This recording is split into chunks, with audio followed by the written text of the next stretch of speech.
तो जैसा कि आप जानते हैं, मैं आपको बोर्ड एग्जाम 2025 के लिए इंपोर्टेंट नेम रिएक्शन करा रहा हूं। तो उसी की लड़ी में, उसी की कड़ी में, उसी क्रम में आज आपका 5वां या 6वां लेक्चर होगा, मुझे ध्यान नहीं है। पर जितना है, आपके जितने भी मैंने पीछे लेक्चर करा दिए, अगर आपने नहीं देखे तो उन्हें पहले देख लेना। हेलो एल्किन, हेलो एरिन्स की जितनी भी इंपोर्टेंट रिएक्शन नेम की वो करा दी मैंने। उसके बाद एल्कोहल, फिनोल, ईथर की जितनी भी इंपोर्टेंट रिएक्शन है वो करा दी। अब मैं आपका कार्बनिक रसायन क्लास 12th का जो आपका तीसरा चैप्टर है, तीसरा चैप्टर किसका? कार्बनिक रसायन का। तो जो आपका तीसरा चैप्टर है वो है एल्डिहाइड, कीटोन और कार्बोक्सिलिक अम्ल। आपको ध्यान होगा, अगर आप मन से पढ़ाई कर रहे हैं तो आप समझ रहे होंगे कि मैं क्या पढ़ा रहा हूं। एल्डिहाइड, कीटोन, कार्बोक्सिलिक अम्ल बहुत ही इंपोर्टेंट चैप्टर है, सबसे बड़ा चैप्टर है आपका कार्बनिक रसायन का। और उस चैप्टर का ये जो उस चैप्टर की जो अभिक्रिया रोजनविंड अपचयन, ये मोस्ट इंपोर्टेंट है। तो आज से हम इस चैप्टर की 5-5 करके मुख्य मुख्य अभिक्रियाएं सभी पढ़ेंगे, जो कि बोर्ड एग्जाम में आई हुई है। जितनी भी रिएक्शन मैं कराऊंगा सभी बोर्ड एग्जाम में आई हुई है, ठीक है ना। तो बिना समय बर्बाद किए चलते हैं। तो स्वागत है आपका हमारे YouTube channel VIP ALS classes पर। आशा करता हूं कि आप सभी ठीक होंगे और अपनी बोर्ड एग्जाम की तैयारी बड़ी ही मेहनत से कर रहे होंगे। चलो चलते हैं। तो रिएक्शन क्या है? तो रिएक्शन है रोजनमुंड अपचयन। तो वैसे तो देखो, अपचयन बहुत प्रकार का होता है। अपचयन में होता क्या है? अपचयन में होता है आपका हाइड्रोजन का योग। जब कभी भी आपसे अपचयन की बात करता है तो आपने क्लास 10th में पढ़ा हुआ है कि अपचयन अभिक्रिया में होता क्या है? अपचयन अभिक्रिया में हाइड्रोजन का योग होता है, ये कहें, या फिर ये कह सकते हैं कि ऑक्सीजन की कमी होती है। तो ये अपचयन अभिक्रिया होती है। लेकिन इसका नाम रोजनमुंड क्यों है? क्योंकि रोजनमुंड साइंटिस्ट ने अलग तरीके से ये रिएक्शन की थी, ठीक है ना। तो इसलिए साइंटिस्ट थे रोजनमुंड, उन्होंने की थी। इसमें क्या होता है उसको छोड़ो, अब रिएक्शन पे आते हैं। तो एसिड क्लोराइड का अपचयन, ठीक है, एसिड क्लोराइड का अपचयन पैलेडियम बेरिलियम सल्फेट और उबलती जैलीन में कराने पर एल्डिहाइड बनता है। सबसे पहले तो ये जान लो कि ये रिएक्शन किसके लिए? एल्डिहाइड को बनाने के लिए। अगर आपसे पेपर में एल्डिहाइड बनाने की अभिक्रिया पूछता है तब भी आप इसे लिख सकते हो, और सीधे रोजनमुंड अपचयन सीधे पूछता है 2 नंबर में टिप्पणी लिखो, तब भी आप यही लिखो। तो रिएक्शन करते हैं। तो देखो, एसिड क्लोराइड ये क्या होता है सर? तो एसिड क्लोराइड आपका RCOCl, ये होता है एसिड क्लोराइड। एसिड क्लोराइड यानी कि जितने भी आपके कार्बोक्सिलिक अम्ल के व्युत्पन्न है, जैसे कि आपका RCOCl है, RCOOR है एस्टर, RCONH2 है एमाइड, उन सभी से आपका एल्डिहाइड बन सकता है। लेकिन यहां पर आपका लिया गया है एसिड क्लोराइड। तो एसिड क्लोराइड का अपचयन करेंगे, ये हो गया अपचयन हाइड्रोजन रिएक्शन। लेकिन यहां पर इंपोर्टेंट है ये उत्प्रेरक। अगर आप बिना उत्प्रेरक के रिएक्शन करते हो तो समझ जाओ आप एक साधारण अपचयन कर रहे हो। फिर रोजनमुंड अपचयन में और साधारण अपचयन में फर्क ही क्या रहा? भाई अपचयन तो हम वैसे भी करेंगे इसका, तब भी एल्डिहाइड बन जाएगा। लेकिन उसने क्या किया था रोजनमुंड ने? उसने आपका लिया था पैलेडियम PD उत्प्रेरक, और आपका बेरियम सल्फेट BaSO4, और आपका लिया था उबलती जैलीन, उबलती जैलीन। ये इतना कुछ लिया था और फिर एसिड क्लोराइड का अपचयन उसने कराया था, और उसे प्राप्त हुआ था आपका क्या? एल्डिहाइड प्राप्त हुआ था। तो यहां पर बनता है आपका एल्डिहाइड RCHO, और निकल जाता है आपका HCl। RC यहां से आएगी H इसमें जुड़ जाएगी, RCHO और Cl निकल गया। अब इस प्रकार ये रिएक्शन आपकी रोजनमुंड अपचयन होती है। क्या समझे आप? इसमें आपका एसिड क्लोराइड लिया जाता है और हाइड्रोजन अपचयन से, और ये उत्प्रेरक बहुत ज्यादा इंपोर्टेंट है, रोजनमुंड में आपको याद होनी चाहिए, और ये एल्डिहाइड बन जाता है। अब इसके बारे में कुछ ऐसी बातें जो आपको कहीं नहीं मिलेंगी, जो मैं ही आपको बताऊंगा। आप उन्हें LS स्टाइल में लिख सकते हैं। क्या बातें हैं? LS स्टाइल में। वैसे रिएक्शन तो हो गई, पर कुछ बातें इसके बारे में सुन लो जो आपको ध्यान रहेंगी। LS स्टाइल में क्या बातें हैं जो मैं यहां पर बताऊंगा। तो पहली बात तो ये जो BaSO4 ना, बेरियम सल्फेट, ये करता क्या है? ये बेरियम सल्फेट इस पैलेडियम को विषाक्त जहरीली पैलेडियम बना देता है। इससे क्या होता है? तो जब ये पैलेडियम जहरीली हो जाती है तो आपका एसिड क्लोराइड एल्डिहाइड बनाता है। अगर आपका बेरिलियम सल्फेट यहां नहीं लिया जाएगा तो ये बेरिलियम सल्फेट पैलेडियम को जहरीली नहीं बनाएगा, और अगर जहरीली नहीं बनाएगा तो यहां पर आपका एल्डिहाइड कभी नहीं बनेगा। ये रोजनमुंड ने कहा है। यहां पर फिर आपका एल्कोहल बन जाएगा। क्या समझे? बेरियम सल्फेट पैलेडियम को जहरीली बनाता है, जिस वजह से आपका एल्डिहाइड बनता है। अगर वो जहरीली ना बनाए तो आपका यहां पर बनेगा एल्कोहल। अच्छा, एक और बात तो ध्यान रखें, यहां पर पैलेडियम कैसी है? विषाक्त है, जहरीली पैलेडियम, जहरीली यहां पर पैलेडियम है। एक और एलिस्टेशन है। अब यहां ध्यान रखेगा, यहां पर मैंने RCOCl तो लिखा है, लेकिन इस RCOCl के स्थान पर HCOCl नहीं लेना है, ये ध्यान रखें। ये होता क्या है? ये formal chloride, formal chloride, chloride. अब पेपर में क्वेश्चन आया, आप ध्यान सुनना, बड़ा मतलब एग्जाम है ना, बड़ा दो सोच के देगा आपको, आपको वो जानना चाहिए कि आप क्लास में कितनी मन से पढ़ते हैं। पेपर में आया HCOCl और प्लस H2। अब बताओ क्या बनेगा? आपका दिमाग घूमा, आप पढ़ के गए रोजरमेंट ऑप्शन, आपने क्या सर ने बताया रोजरमेंट ऑप्शन, और उसमें होती है एसिटिल क्लोराइड, उसका आप चयन करते हैं, एल्डिहाइड बन गया, और आप एल्डिहाइड बनाया है, आपने एल्डिहाइड बना दिया, लेकिन एग्जामिनर चालू आपको फंसा दिया। कैसे फंसा दिया? एल्डिहाइड तो इसमें बनेगा ही नहीं, एल्डिहाइड बनेगी नहीं। सर ये कैसे हो गया? तो देखो इसमें हमने लिया है फॉर्मिल क्लोराइड, ये आपका एसिड क्लोराइड का सबसे छोटा व्युत्पन्न है फॉर्मिल क्लोराइड, इससे बड़ा है एसिटिल क्लोराइड। तो जितने भी आपके एसिड क्लोराइड हैं उन सबसे आपका एल्डिहाइड बनेगा, लेकिन इससे नहीं बनेगा, ये आप ध्यान रखना। क्यों नहीं बनेगा सर? क्योंकि फॉर्मिल क्लोराइड कमरे के ताप पर, लेते जाओ ज्ञान, कोई टेंशन नहीं है, कमरे के ताप पर अस्थायी है। कैसा है? अस्थायी, ये ध्यान रखें। तो जैसे ही आप कमरे के तापमान पर इस रिएक्शन को करोगे तो आपका फॉर्मिल क्लोराइड निकल लेगा, बनेगा ही नहीं एल्डिहाइड। तो ये ध्यान रखें, रोजरमुंड ऑप्शन में एसिड क्लोराइड तो होता है, पर एसिड क्लोराइड कौन सा नहीं होता? Formal chloride. तो पेपर में अगर पूछ ले, टिक मार्का में ऑप्शन में आ जाए कि इनमें से कौन रोजरमुंड ऑप्शन नहीं देगा, तो आप किस पे लगाओगे? फॉर्मिल क्लोराइड पे। फॉर्मिल क्लोराइड रोजरमुंड ऑप्शन नहीं देता है। आप इसको स्क्रीनशॉट ले सकते हैं। अब हम चलते हैं दूसरी रिएक्शन पर। एक साथ मैं कराऊंगा आपका दूसरी रिएक्शन और तीसरी रिएक्शन। मैं ये एक साथ क्यों करा रहा हूं? क्योंकि आप खुद देखो, इसका नाम है गाटरमैन कोच अवक्रिया और ये है आपकी गाटरमैन एल्डिहाइड संश्लेषण अवक्रिया। आप देख रहे हो दोनों का नाम कैसा है।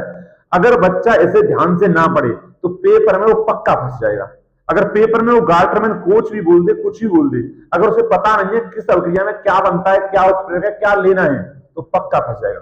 इसलिए ध्यान से सुने एक एक बात।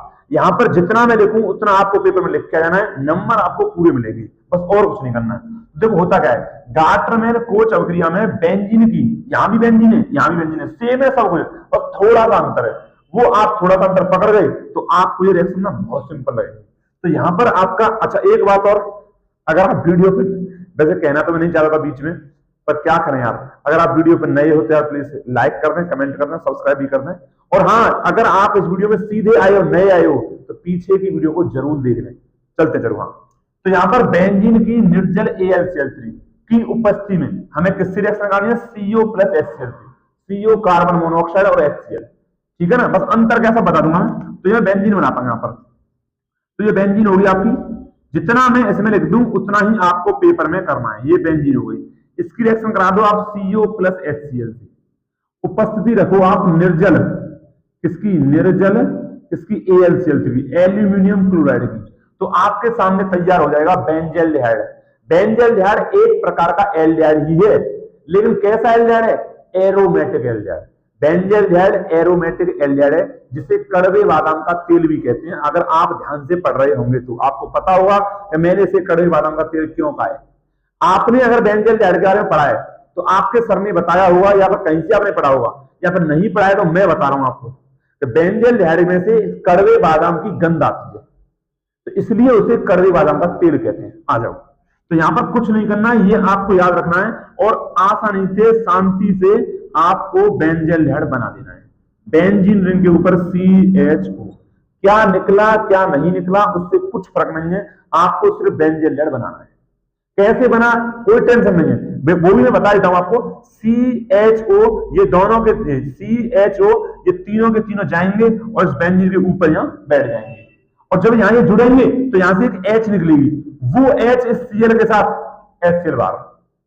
क्या कहा मैंने? दोबारा सुने, यहां से CHO निकल के जाएंगे और ऊपर इस पे अटैक कर देंगे, और यहां जो H लगा हुआ है पहले से, आपको पता है कि बेंजीन में प्रत्येक कोने पर एक कार्बन है और एक हाइड्रोजन है। तो जब तक यहां से हाइड्रोजन नहीं हटेगा तब तक दूसरा कोई जुड़ेगा नहीं। हाइड्रोजन यहां से कमजोर बॉन्ड से जुड़ा होता है, उस हाइड्रोजन को हटा देते हैं और CHO यहां पर जुड़ जाता है और बेंजल्डिहाइड बन जाता है। अब जो H यहां से हटा था वो ये Cl के साथ निकल के HCl निकल जाता है, उसे लिखो या मत। तो ये है गाटरमैन कोच अवक्रिया। अब देखो गाटरमैन एल्डिहाइड संश्लेषण अवक्रिया, अभी कुछ दिन पहले दूसरी वीडियो में डाली थी, ध्यान सुनो। एल्कोहल फिनोल ईथर वाले चैप्टर में भी, वहां भी एक गाटरमैन अवक्रिया आई है। क्या वो भी सर अलग है? नहीं, कोई टेंशन नहीं है। ये गाटरमैन कोच और ये गाटरमैन एल्डिहाइड, दोनों में दोनों ये अलग है, लेकिन जो मैंने पीछे वाले लेक्चर में गार्टर मैंने अवधि कराई है वो इसकी सेम है बिल्कुल, ये और वो सेम है। टेंशन समझ लो, आ जाओ। होता क्या है, गार्टरमैन एल्डिहाइड संश्लेषण, इसका नाम ध्यान रखें, ये नाम वाकई ऐसे ही पूछा जाएगा, गार्टरमैन संश्लेषण कहेगा या गार्टरमैन एल्डिहाइड संश्लेषण कहेगा।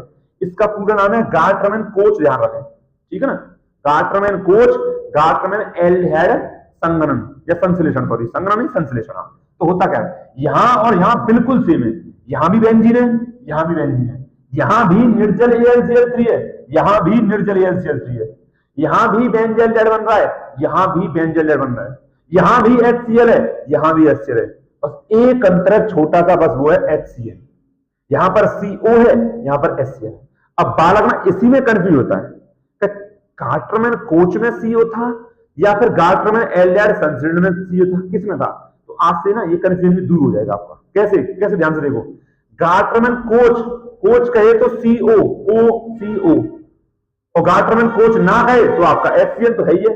गार्टरमैन कोच में आता है CO और बिना गार्टरमैन कोच वाली दूसरी है इस वाली में, इसमें आएगा HCl, ठीक है ना।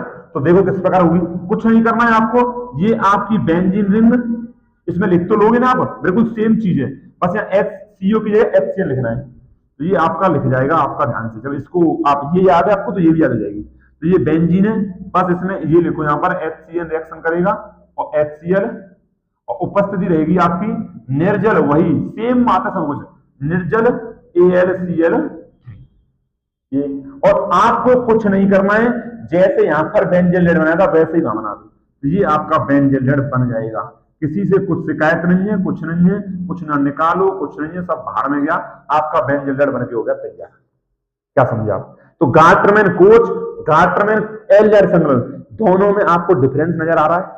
हाँ बिल्कुल, ये डिफरेंस आपको नजर आ रहा है तो आप बोर्ड एग्जाम की तैयारी कर रहे हो मन से, ठीक है ना। अब अगर आप ये सोचोगे ना कि अभी तो बहुत समय, तो बेटा ना कुछ नहीं कर पाओगे आप, मुझे लगता है ना आप अगले साल भी यही पढ़ोगे।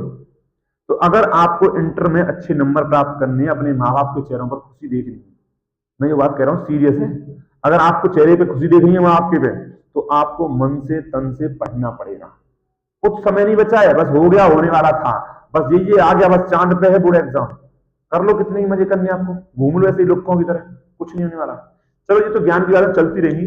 अब मैं आपको कराता हूँ चौथी रिएक्शन, ये सभी इंपोर्टेंट है, फिर के दे रहा हूं, आप इसका स्क्रीनशॉट ले लो। तो अभी मैंने आपको जितनी भी रिएक्शन कराई है सभी इंपोर्टेंट है, और उसी कड़ी में आपकी दो रिएक्शन ये रही। आप अगर मन से पढ़ रहे हो तो आपको पता चलेगा कि ये रिएक्शन कितनी इंपोर्टेंट है।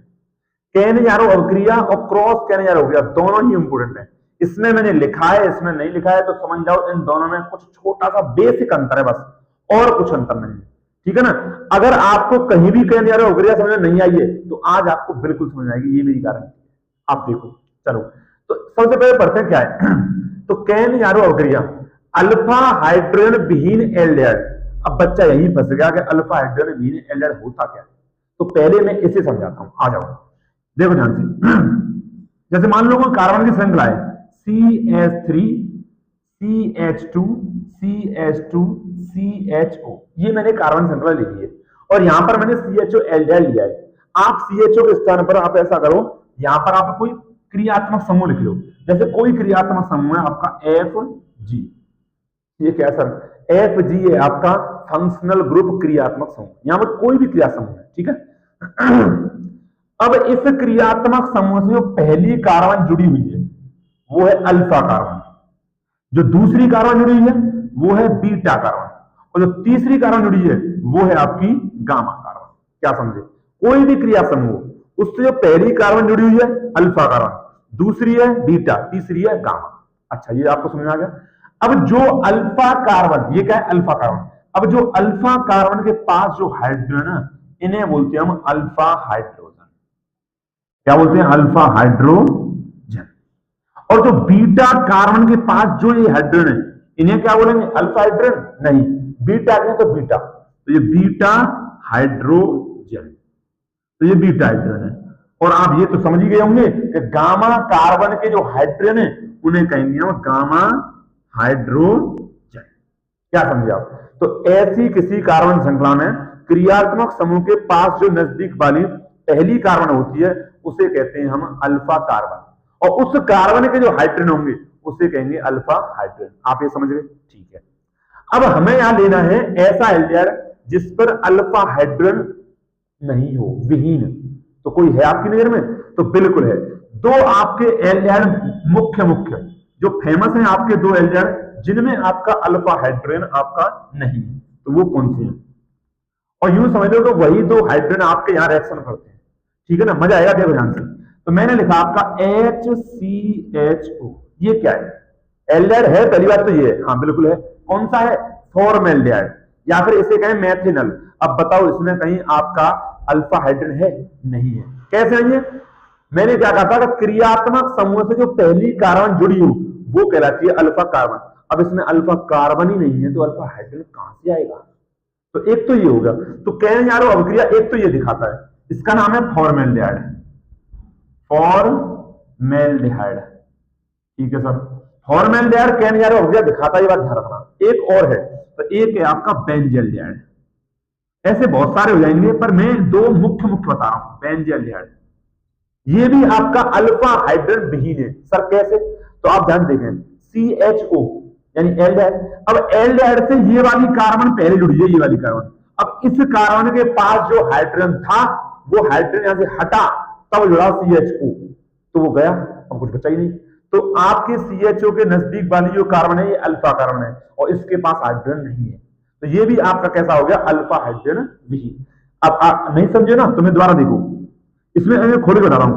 CHO single bond C, single bond आपका CH, single bond CH, single bond CH, single bond CH, single bond CH, इधर सिंगल बॉन्ड। अब उस हिसाब से इसकी तीन वैलेंसी, यहां आ जाएगा एक बॉन्ड, एक यहां एक यहां। तो ये इस प्रकार है स्ट्रक्चर। अब आप खुद देखो, CHO से जो कार्बन जुड़ा हुआ है उसके पास हाइड्रोजन है? नहीं है। और यही हाइड्रोजन है अल्फा कार्बन, और इसके हाइड्रोजन होते तो कहलाते अल्फा हाइड्रोजन, वो यहां पर नहीं है। तो इस प्रकार ये दो हैं आपके अल्फा हाइड्रोजन विहीन एल्डिहाइड। ठीक है, तो इन दोनों से ही रिएक्शन होगी। तो चलो करते हैं। तो पहले मैं ले लेता हूं फॉर्मल्डिहाइड को। तो फॉर्मल्डिहाइड, अब आगे बढ़ो, अल्फा हाइड्रोजन विहीन एल्डिहाइड तो हमारे पास आ गए। के एक अणु यानी एक अणु यानी कितने अणु लेने हैं? दो अणु। के एक अणु का अपचयन होगा और दूसरे अणु का ऑक्सीकरण होगा। क्या समझे आप? एक अणु का अपचयन से एल्कोहल और दूसरे अणु के अपचयन, यहां पर अपचयन नहीं, यहां पर ऑक्सीकरण, ऑक्सीकरण से, ये आप क्या समझे? ऑक्सीकरण। एक अणु का इसमें अपचयन होता है, दूसरे का ऑक्सीकरण होता है। इससे एक अणु का जिसका आपका अपचयन हुआ है उससे तो बनता है एल्कोहल, और दूसरे अणु का जिसका ऑक्सीकरण हुआ है उसका बनता है आपका लवण। अब सबे छोड़ो तुम देख लो, देखो सर। तो मैं एल्डिहाइड लेता हूं, तो एल्डिहाइड का मैं स्ट्रक्चर बना के दिखाता हूं आपको। तो ये है C, इसके ऊपर डबल बॉन्ड O, एक इधर H और एक इधर H। ये आपका CHO और यहां पर आगे H, HCHO, ये एल्डिहाइड हो गया। एक और अणु लो, HCH डबल बॉन्ड O, और रिएक्शन कौन करता है? NaOH, ये रिएक्शन करता है। अब आ जाओ क्या बनेगा, अब देखते हैं। समझ रहे हो ना आप? ये NaH कहां से आ गया? इनको बोला गया है लवण बनता है और सांद्र NaOH की क्रिया द्वारा, सांद्र NaOH इसमें क्रिया करता है। ठीक है, अब इसमें से किसी एक अणु का करो आप अपचयन, जिसका अपचयन करते हो उसका क्या होगा? उसका क्या होगा? आपका बनेगा एल्कोहल, और जिसका आप ऑक्सीजन करते हो उसका बनेगा आपका लवण। देखो ध्यान से, मैं इस अणु को पकड़ता हूं, इसका करता हूं अपचयन। अपचयन करने का मतलब है इसमें हाइड्रोजन जोड़ दो, समझे आप? हाइड्रोजन जोड़ो इसमें। सबको छोड़ो, मैं क्या कह रहा हूं, आपने क्लास 10th में अपचयन ऑक्सीजन पढ़ रखा है, बिल्कुल पढ़ रखा है। अपचयन होता है हाइड्रोजन का योग। अपचयन क्या होता है? अपचयन होता है आपका अपचयन हाइड्रोजन का योग, ये होता है आपका अपचयन, हाइड्रोजन का जुड़ना। और ऑक्सीकरण क्या होता है? ऑक्सीकरण, ऑक्सीकरण होता है ऑक्सीजन का जुड़ना। ये दो बातें आप बताओ पहले, ये बात समझे कि नहीं समझे? अगर ये आपको समझ आ रही है तो आपको ये रिएक्शन कुछ नहीं। अब देखो, मैं सोच रहा हूं मैं इस अणु का करूं अपचयन, तो इसमें हाइड्रोजन जोड़नी पड़ेगी। तो मैंने क्या किया, इन दोनों बॉन्ड में से एक बॉन्ड तोड़ दिया। यहां बच क्या गया? तो यहां बच गया आपका HC single bond H single bond O, ये बच गया। ठीक है, अब जैसे ही बॉन्ड टूटा तो एक वैलेंसी इसकी खाली, एक वैलेंसी इसकी खाली। तो इसे भी H चाहिए, इसे भी H चाहिए। तो H के प्यासे हैं, भूखे, H लाओ इनको पास। तो H अगर मैं इसे जोड़ूंगा तो ये अपचयन हो गया ना, हो गया। तो इस अणु का कर दिया मैंने अपचयन। तो H आएगी कहां से, यहां से, एक H यहां से आएगी, एक H यहां से आएगी, तो H यहां पर आ जाएगी तो एल्कोहल बनेगा, इधर H आ गई तो ये बन गया। अब इसे मिला के लिखेंगे तो ये हो जाएगा, C के पास 3 H है तो CH3 और सिंगल बॉन्ड OH। अब बताओ बेटा बना के ना बना एल्कोहल, हाँ, तो इसका मैंने अपचयन किया तो बना एल्कोहल प्लस, अब मैं इसका करूंगा ऑक्सीकरण, ऑक्सीकरण का मतलब है ऑक्सीजन जोड़ूंगा इसमें, तो यहां से ये तो H निकल गया, बचा क्या यहां पर, तो यहां पर बचा है HC डबल बॉन्ड ऊपर O और सिंगल बॉन्ड है, ये बॉन्ड अब भी खाली है क्योंकि यहां से जो H निकला था ये वाला H इस पे जुड़ गया एल्डिहाइड पे, इस वाले फॉर्मेल्डिहाइड में जुड़ गया, क्यों जुड़ा, क्योंकि इसका करना था मुझे अपचयन, अपचयन से एल्कोहल बनेगा जैसा कि रिएक्शन में बोला हुआ। अब जो दूसरा अणु है उसका होगा ऑक्सीकरण। अब आप खुद देखो, दिमाग लगाओ थोड़ा कि यहां पर इस वैलेंसी को भरने के लिए आएगा कौन, तो बचा क्या है मेरे पास, तो आपको साफ साफ दिख रहा होगा कि ONA अब भी सर बचा हुआ है, तो ONA यहां पर आ जाएगा। तो बताओ ऑक्सीजन आया ना आया, यहां पर पहले एक ऑक्सीजन था अब एक और ऑक्सीजन आ गया, तो ये क्या हो गया ऑक्सीकरण। तो एक अणु का ऑक्सीकरण, एक अणु का अपचयन, जिसका आप अपचयन करते हो तो दूसरे का ऑक्सीजन होगा, अगर पहले का ऑक्सीजन करते हो तो दूसरे का अपचयन होता है। तो ये बना आपका एल्कोहल, और ये है सोडियम फॉर्मेट लवण, ये है आपका सोडियम फॉर्मेट लवण, सोडियम फॉर्मेट, ये लवण फॉर्मेट, लवण नहीं है लवण, ये लवण है आपका, ठीक है ना। तो ये आपका सोडियम फॉर्मेट लवण हो जाएगा। तो ये तो हो गई आपकी केनेजारो अभिक्रिया। अब क्रॉस केनेजारो क्या है, ठीक है देखो, तो मैं इसे यहां से मिटा देता हूं, कोई बात नहीं।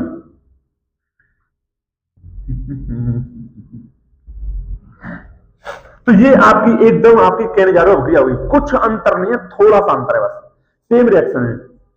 अल्फा हाइड्रोजन विहीन एल्डिहाइड यहां भी है, एक अणु के अपचयन से एल्कोहल बनता है और दूसरे अणु के अपचयन से ऑक्सीजन बनता है, लेकिन थोड़ा सा अंतर है कि इसमें ध्यान से देख ले मैं क्या कह रहा हूं, इसमें ध्यान से, इधर सबका ध्यान इधर, इसमें दोनों अणु क्या कर रहा हूं, इसमें दोनों अणु एल्डिहाइड के, इसमें दोनों अणु असमान होते हैं, असमान होते हैं, बस हो गया। क्रॉस केनेजारो अभिक्रिया में इतना ही फर्क है कि इसमें जो मैंने अणु लिए हैं आपके, ये जो यहां पर अणु लिए, ये जो फॉर्मेल्डिहाइड लिया है और ये जो फॉर्मेल्डिहाइड लिया है, दोनों के दोनों आप खुद देखो, आप मेरी मत मानो, आप खुद देखो, ये भी फॉर्मेल्डिहाइड है, ये भी फॉर्मेल्डिहाइड है, तो केनेजारो में दोनों के दोनों एल्डिहाइड समान लिए जाते हैं और अल्फा हाइड्रोजन विहीन लिए जाते हैं। तो आप समझ ही गए होंगे कि यहां पर हमें जो एल्डिहाइड के दो अणु लेने हैं वो अलग अलग होने चाहिए, पर अलग अलग होने चाहिए, पर वो होने कैसे चाहिए, अल्फा हाइड्रोजन विहीन, और मेरे पास अल्फा हाइड्रोजन विहीन दो अणु हैं, एक फॉर्मेल्डिहाइड और एक आपका बेंजीन, बस हो गया। तो आ जाओ, तो एक तो मैंने लिया आपका फॉर्मेल्डिहाइड HCH और डबल बॉन्ड O, एक दूसरा ले लिया मैंने benzene C6H5C double bond O और H, तो ये आपका बेंजीन है C6H5CHO और ये आपका HCHO फॉर्मेल्डिहाइड है, दोनों ही अणु अलग है, ठीक है। अब मैं इसकी रिएक्शन कराता हूं NaOH के साथ, अब बताओ क्या बनेगा। तो कुछ नहीं करना है आपको, एक अणु का अपचयन और एक अणु का ऑक्सीजन। अब बताओ आप किसका अपचयन करोगे, इसका अपचयन कर दें, यहां भी हमने इसका रिएक्शन किया था, कर दो इसका अपचयन कर दो। चलो ऐसा करते हैं, इसका तो मैं कर ही लिया अपचयन, इसका करते हैं अपचयन, मजा आएगा। देखो तो यहां पर मैं इसका अपचयन करता हूं, तो इसका अपचयन करना है तो इसमें हाइड्रोजन जोड़ने पड़ेंगे, और हाइड्रोजन जोड़ने के लिए बॉन्ड टूटेगा ऐसे, तो यहां से सिंगल बॉन्ड टूट जाएगा, एक बॉन्ड टूट जाएगा। बॉन्ड टूटने के बाद आपके पास बचेगा क्या, ये घुमा के इधर बोल दीजिए, देखो ध्यान से, तो यहां पर बचेगा C6H5C, मैं थोड़ा बड़ा लिख देता हूं, है कोई टेंशन नहीं है, जगह ही जगह अपने पास, बोर्ड पे कोई बात नहीं, रोड पे नहीं है, बोर्ड पे, जगह ही जगह है, बोर्ड पे, रोड पे नहीं है, कोई बात नहीं, वो भी हो जाएगी। तो C6H5C, एक बॉन्ड बचा ऊपर, एक बॉन्ड है इधर, ये तो H है, ये यहां से एक बॉन्ड टूट गया, हमेशा ध्यान रखना जहां कहीं डबल बॉन्ड आए तो उसमें से एक बॉन्ड तोड़ना है आपको, तो यहां से डबल बॉन्ड से एक बॉन्ड टूट गया, एक बॉन्ड बच गया। अब एक वैलेंसी इसकी खाली हो गई, एक वैलेंसी इसकी खाली हो गई, तो कार्बन की होती है 4 और ऑक्सीजन की होती है 2। हाँ, तो अब यहां पर हमें जोड़ना क्या है, तो वही बात, अपचयन करना है इसका, मैंने ये दिमाग में सोचा है, तो मुझे जोड़ना है यहां पर हाइड्रोजन। तो हाइड्रोजन मैंने एक यहां से मांगी, भैया एक यहां से तू दे दे, तो यहां पर हाइड्रोजन जोड़ दी। और ये बन गया आपका C6, क्या सर ऐसे लिखना है मिला के फॉर्मूला? हाँ लिख दो तो कोई दिक्कत नहीं है, C6H5 CH2OH, ये आपका बन गया। अब बताओ पीछे OH आ रहा है तो ये क्या है? एल्कोहल। ये क्या है? एल्कोहल। बना ना बना? मैंने इसका अपचयन किया तो देखो एल्कोहल बना। यही बात कही गई है कि एक अणु का आप अपचयन करोगे तो एल्कोहल बनेगा। अब कुछ नहीं हो गया। प्लस मेरे पास ये बच गया दूसरा अणु। अब दूसरा अणु है बच गया, उसका करना क्या है? ऑक्सीकरण। तो HC double bond O single bond H लिख दूं ना? बिल्कुल मत लिखना सर, ये तो H निकल गई, ये तो अपना घर बसाने निकल गई। ये H और ये H दोनों की दोनों H यहां पर निकल गई, बेंजल जेड के साथ अपचयन हो गया, एल्कोहल बन गया। अब ये दूसरा अणु बचा है उसका होगा ऑक्सीकरण, और ऑक्सीजन होगा यानी ऑक्सीजन का योग। मेरे पास बच क्या गया है? ये बच गया ये, और ये आपका यहां पर जुड़ जाएगा, और ये होता है आपका लवण। और कौन सा लवण है? अभी बनाया था सोडियम फॉर्मेट। सोडियम फॉर्मेट ये लवण हो जाएगा, ये आपका सोडियम फॉर्मेट लवण हो जाएगा। ठीक है। अच्छा इनके नाम मैं लिख देता हूं। ये है आपका फॉर्मेल्डिहाइड। आपको पता है तो बहुत अच्छी बात है, और आपको नहीं पता है तो मत कछु के बाऊ का तुम। बेंजल्डिहाइड है ये आपका, बेंजल्डिहाइड। और यहां पर ये दोनों ही आपके फॉर्मेल्डिहाइड है। एक के नीचे में लिख देता हूं, ये आपका है फॉर्मेल्डिहाइड, और ये आपको पता ही है NaOH क्या होता है? Na होता है सोडियम हाइड्रोक्साइड। सोडियम सभी को लिखना पड़ रहा है, सोडियम हाइड्रोक्साइड। वैसे तो आपको पता होगा हाइड्रोक्साइड है, वो ना देखें तब भी समझ आना, वो सोडियम हाइड्रोक्साइड लिखा है उधर। ठीक है। तो इस प्रकार मैंने आपको 5 इंपोर्टेंट रिएक्शन कराए। आप पहले इनका स्क्रीनशॉट ले लो। तो आपने इसका स्क्रीनशॉट ले लिया होगा। अब इस प्रकार मैंने आपको 5 मोस्ट इंपोर्टेंट रिएक्शन कराएंगे एल्डिहाइड कीटोन कार्बोक्सिलिक अम्ल चैप्टर की। आज से आपको समझ लो कि मोस्ट इंपोर्टेंट रिएक्शन आना शुरू हो गई। 5-5 करके मैं आपको एल्डिहाइड कीटोन कार्बोक्सिलिक के सभी इंपोर्टेंट रिएक्शन करा दूंगा। और मैं क्या कह रहा हूं, अगर आप ये वीडियो पढ़ लेते हो तो नेम की रिएक्शन बचेगी नहीं। एक बात और जो मैं हर वीडियो में कहता हूं कि नेम की रिएक्शन या तो नेम से पूछी जाएगी या फिर इसके अंदर ये ना, ये इससे पूछेगी। जैसे कि मान लो पेपर में आ गया, पेपर में आ जाएगा फॉर्मेल्डिहाइड से आप ना एल्कोहल बनाओ, फॉर्मेल्डिहाइड से एल्कोहल बनाओ, फॉर्मेल्डिहाइड से आपका सोडियम फॉर्मेट बनाओ, तो आपका ये सोचोगे कैसे बनेगा? अरे भाई दिमाग में ये रखो अपने कि फॉर्मेल्डिहाइड से एल्कोहल कैन-यारो अभिक्रिया से बनता है। या फिर उसने ये पूछ लिया कि क्या होता है जब फॉर्मेल्डिहाइड की अभिक्रिया बेंजल्डिहाइड से कराई जाती है। तो फॉर्मेल्डिहाइड बेंजल्डिहाइड दोनों के दोनों आपके कैसे हैं? अल्फा हाइड्रोजन विहीन। और ये अल्फा हाइड्रोजन विहीन कौन सी रिएक्शन दिखाएंगे? क्रॉस कैन-यारो। ठीक है। अब जैसे मान लो पेपर में ये आ जाता है आपका CH3CHO। अब इसकी मान लो मुझे NaOH के साथ कैन-यारो अभिक्रिया दिखानी है इसकी। ये है क्या? ये है एसिटाल्डिहाइड। अब पेपर में आ गया कि एसिटाल्डिहाइड की NaOH का रिएक्शन कराओ। क्या होता है जब एसिटाल्डिहाइड NaOH का अभिक्रिया करता है तो क्या बनेगा? तो आप इसका क्या जवाब दोगे? तो क्या लिखोगे? No reaction. नो रिएक्शन क्यों लिखोगे? क्योंकि यहां पर जो आपने एल्डिहाइड लिया है उसके पास तो सर अल्फा हाइड्रोजन एक नहीं 3 है। अल्फा हाइड्रोजन 3 है। और कैन-यारो अभिक्रिया किसमें होती है? जिसमें अल्फा हाइड्रोजन एक भी नहीं है। ठीक है ना। अब ये आ गया तो आप लिखोगे नो रिएक्शन। अगर मान लो ये आ गई आपकी, ये देखो एक और देख लो, बस हो गया। अगर ये आ गई CH3C CHO ऊपर CH3 और नीचे CH3।